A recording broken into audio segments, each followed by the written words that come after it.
हमसे प्यार करे लेना।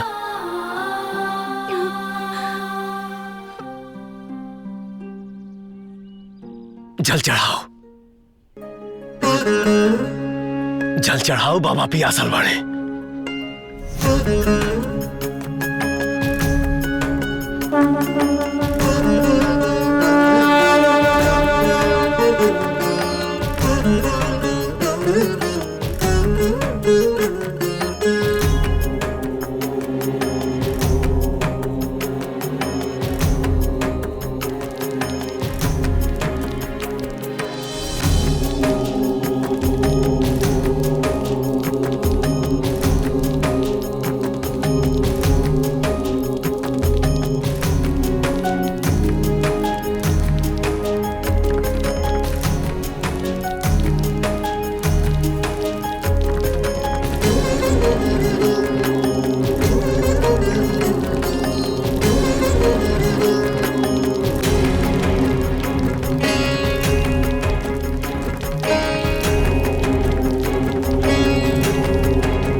भले हम हिंदू हई तू मुसलमान हो, इश्क हवे अल्लाह प्यार भगवान हो।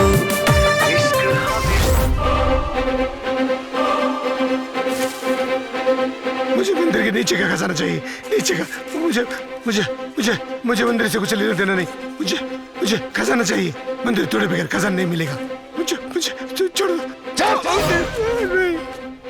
अगर तोरा चे कुछ रहित ताते तोड़े देते का? तोड़ने देते, तोड़ने देते। मुझे खजाना चाहिए। खजाना मिलने के बाद मंदिर के मस्जिद का अकल नहीं लगती बनाने में। तोड़ने देना, तोड़ने देना। समझ में नहीं क्या होते सारी की कहां कहां मारी, कितना मारी, कैसे मारी। मुझे मुझे मुझे जान से मत मारो, मुझे छोड़ दो। मेरी बेटी तमन्ना तुमसे मोहब्बत करती है ना, मोहब्बत के खातिर तोड़ देना।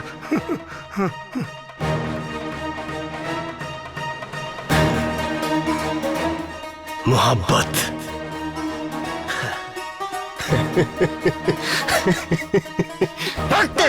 मोहब्बत की ऐसी की तैसी।